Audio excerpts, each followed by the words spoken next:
easy. Yes, it's never this easy. But occasionally it is. Wow. More Maybe on that they're on getting Really better. Chronicle now. Yeah, maybe. Let's start off with Tushar, who sent us a question and says, watching elite teams like Real Madrid play against some relatively weaker sides, you see the stark contrast in the level of some players. It's a very basic question, but what is the singular most important difference when it comes to elite and not so elite players who also have a very high level since they're playing in Primera? I feel the quality of first touch under pressure differentiates a lot of players. See, it's something that we get to see a lot when we're pitch side. I would say the speed. Exactly the speed of everything, isn't it? Just the speed of thought, the speed of being able to play the pass, make that speed, isn't it? I think above all, it's the speed of execution, isn't it? It's that everything happens quickly. So it doesn't necessarily need to be a player who's an athlete. It's a player who releases the ball immediately.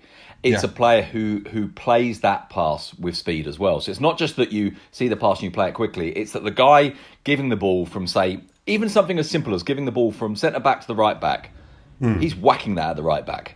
Yeah. It's getting there quicker, except, of course, in those moments when the player reads the game and understands that actually it either doesn't need to or shouldn't get there so quick. And I think it is that speed. And genuinely, sometimes you can watch a game when you watch it pitch side from up close and you have no sense of there being a pattern, of there being an idea that kind of underpins this. I mean, occasionally you get some glimpse of it, and there are certain things that you see really clearly. But you get that and you think, so the guys that are in the middle of this, how quickly they do this, and even things that sometimes when you watch it on a TV, you see, for example, a team work the ball out from a tight corner. Maybe they put under a pressure and they work the ball out from a tight corner, and you think, no, that's quite impressive. If you happen to be sitting on that tight corner when it happens in the game, sometimes you think, wow. And even things that seem to be simple. So a guy will maybe turn and come deep from a forward position, and a ball will be pinged into him with his back to the goal that he's attacking, and he's facing his own goal, and he will play it first time, boom, to the wing. And you watch that on TV time and time again, and it doesn't seem like a big deal. You watch that right in front of you. I think it's a miracle that he's held the guy behind him off for a start, let alone then being able to deliver the pass with that precision and that accuracy.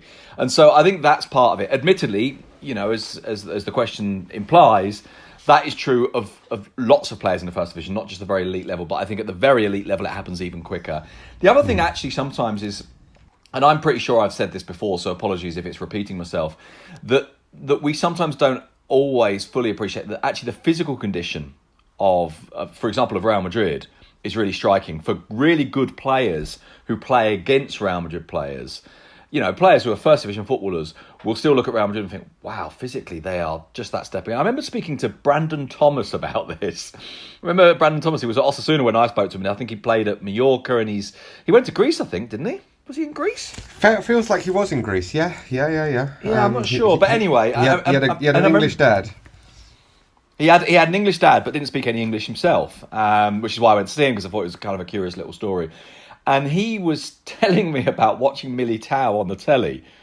And genuinely, I mean, he was great fun to talk to because he was very direct and very honest and very open. He didn't try and kind of hold back. And he said, I watched him on telly, I thought he was terrible. Like a really awful footballer. And he said, and then I got on the pitch with him and thought, bloody hell, I haven't got hope in hell against this guy. And he talks about there being a sprint for the ball with Militao quite early in the game. He said, and I consider myself fast and reasonably strong.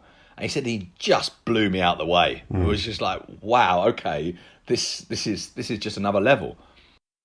Brandon Thomas, currently of Greek Giants PAOK. Is that where he is? Right. There we go. Yeah. Good. Two related questions from Lorenzo and Mehdi. Lorenzo says,